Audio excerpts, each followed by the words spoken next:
Hi Virgo, welcome, welcome. So tingnan natin yung blessing na parating sa'yo, okay? Be open-minded po, hindi po halos lahat makaresonate. Thank you nga po pala sa mga nagsusubscribe, sa mga bumabalik. Maraming pong salamat. Give me the message for Virgo. Ano yung sorpresa, blessing na biyaya na parating sa buhay mo, no? Give me the message for Virgo. Ano yung mga blessing, sorpresa, biyaya na parating sa buhay mo? So, tingnan muna natin yung overall energy mo, okay? Give me the message. Ano yung overall energy ni Virgo?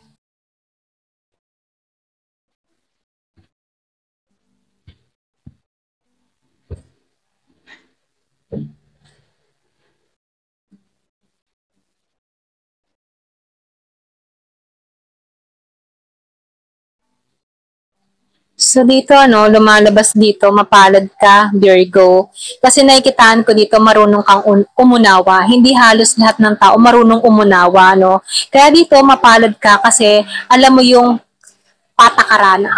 Aware ka sa mga ginagawa or kinikilos mo dito.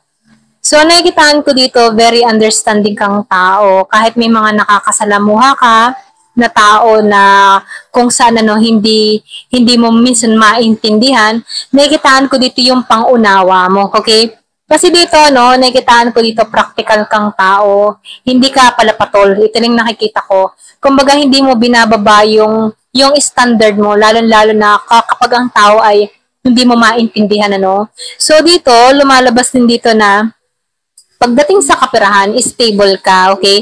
Magaling kang humawak ng pera. Yung iba sa inyo, meron ng ipon or pwede rin sabihin, malaki na yung ipon mo dito, no?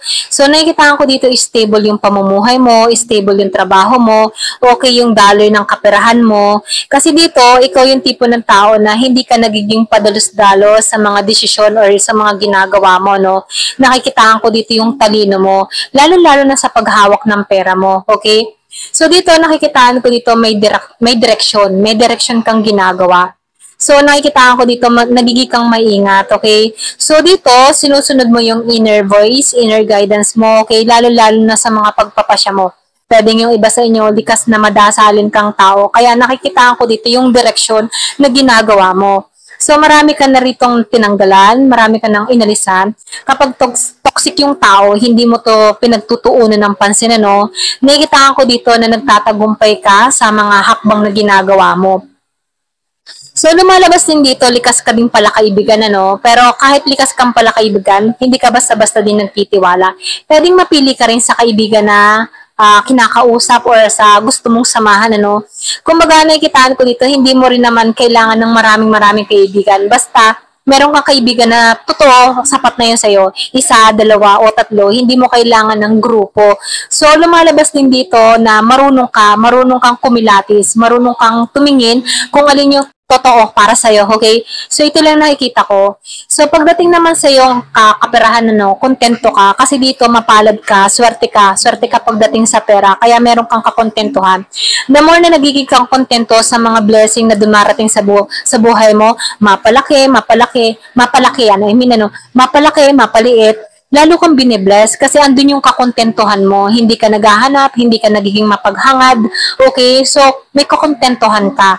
At yun yung parang basihan mo, no? Be kontento sa kung anong meron ka. Ayan, ito lang yung nafe-feel ko sa'yo.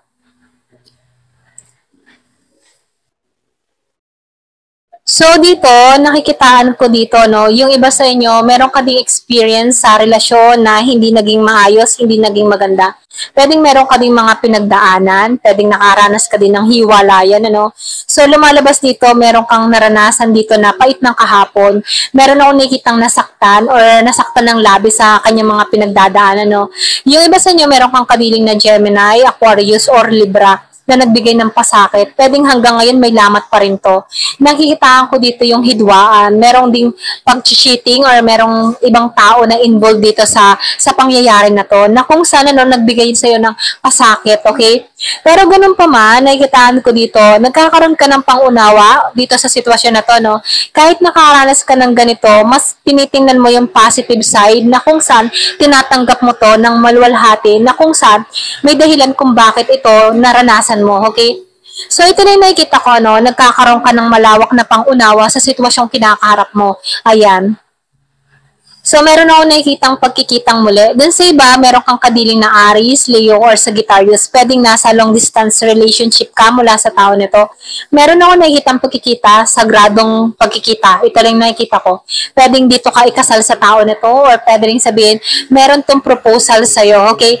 So, ito yung magbibigay ng kasiyahan, kagalakan sa buhay mo. Ito lang nafe-feel ko. So dito no, sinasabihan ka dito, marami ka man pinagdaanan sa nakaraan mo pero tapos na to.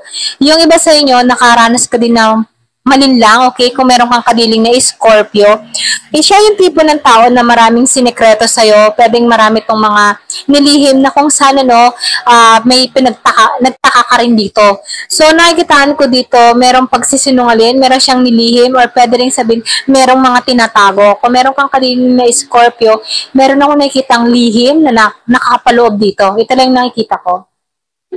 Or pwede rin meron kang nilihim sa tao na to. Ayan.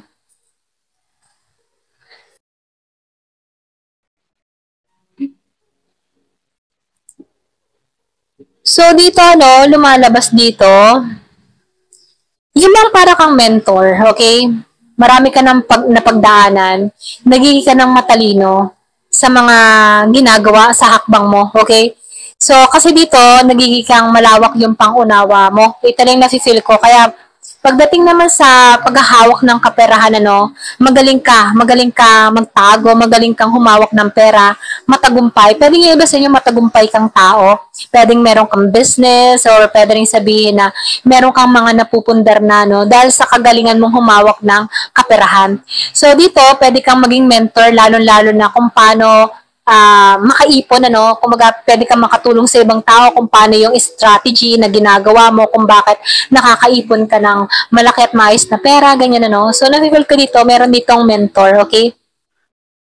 So, dito, no, kapalaran. So, meron ditong magandang kapalaran. Kapalaran mong magtagumpay, kapalaran mong maging matatag, kapalaran mong alisan yung mga dapat alisan, ano. So, lumalabas dito na meron kang renewal, transformation na nangyari sa'yo. So, nafe-feel ko dito, no, merong pagbabago na magaganap sa'yo. Ayan, ito na yung mensahe, no. So, dito, hindi ka kayang masupil. Ito lang nafe-feel ko. Andun yung tapang, andun yung lakas mo. Kahit mayroong mga negatibong tao na nakakaharap ka dito, hindi ka kayang patumbahin. Kasi andun yung positibo mo. Pwedeng yung kinukuha mong positibong pananaw sa buhay ay dahil sa pagiging mong pananampalataya sa Diyos, okay? Kumbaga, andun yung pananampalataya mo, pananalig mo. Kaya kahit may mga pagsubok na dumarating sa buhay mo, alam mong kaya mo to, okay? Alam mong kaya mong malampasan to mga pagsubok na to. Ganon. Ganon ka. Ito lang nafe-feel ko sa'yo. Kasi dito, sa Ten of Swords, marami kang naranasan. Pero kahit marami kang naranasan dito, no, na mga problema, pagsubok, pasakit, hirap na sitwasyon, hindi ka mapapatumba. Kasi dito, alam mong kaya mo. Hindi mo, yung matipong ang motto mo dito, no, hindi ko to naranasan para masaktan ako. Naranasan ko to dahil alam kong kaya ko. Ganon yung energy mo. So dito, lumalabas dito na patuloy kang lumalago. Patuloy kang lumalago para sa sarili mo at mas nagiging kang matalino sa bawat araw na ginagawa or desisyon na ginagawa mo. Ganon, okay? Ito lang yung nakikita ko sa'yo. So, magaling ka talagang humawak ng pera. So, nafe-feel ko dito, yung iba sa inyo, meron kang ma-attract din na tulad mo na magaling humawak ng pera. Ganyan. Kung ikaw man ay humahanap ng isang relasyon, ano, matatagpuan mo yung katulad mo din. Ganon, okay?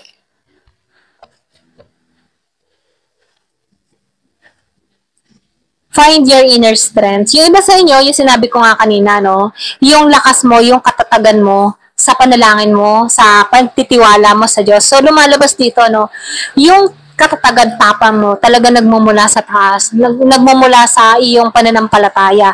Kasi dito, nakikitaan ko dito, hindi ka sumusuko, andun yung faith mo. Lahat ng nararanasan mong pagsubok, alam mong meron tong kasagutan, alam mong hindi ka pababayaan. Okay, ganun ka ka-positive, ganun. Ito lang nafe-feel ko sa'yo. So dito, no, be patient and have faith in divine timing. Kung ano man yung dasal mo, kung ano man yung minimithi ng puso mo, ipagkakalob yan sa'yo.